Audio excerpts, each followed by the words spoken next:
Boy Meets World's Will Friedle says Ben Savage still refuses to speak to co-stars. The rift between Boy Meets World stars continues to deepen, as Will Friedle revealed that his former on-screen brother, Ben Savage, still refuses to communicate with him and their fellow castmates during the February 24th episode of the Pod Meets World podcast, which Friedle co-hosts with Ryder Strong and Danielle Fishel. He expressed his frustration and sadness over their estrangement.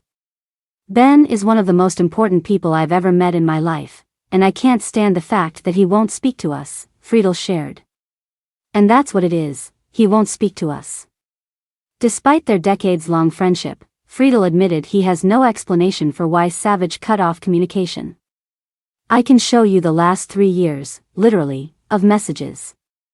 And in the middle of a conversation with Ben, he just bailed on me, he said. Ben absolutely one day woke up and said, "I don't want Will in my life," and never told me why. The conversation unfolded during a tense podcast episode, where former Boy Meets World actress Maitland Ward suggested there was a divide between their group and Ben.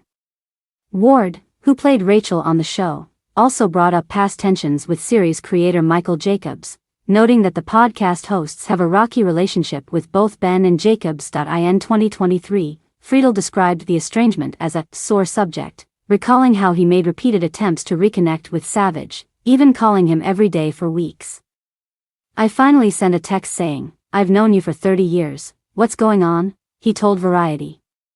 However, after receiving no response, he eventually stopped reaching out, following advice from his wife. Despite the painful situation, Friedle acknowledges the deep history he shares with Savage but has now come to terms with the fact that his former co-star may not want him in his life anymore.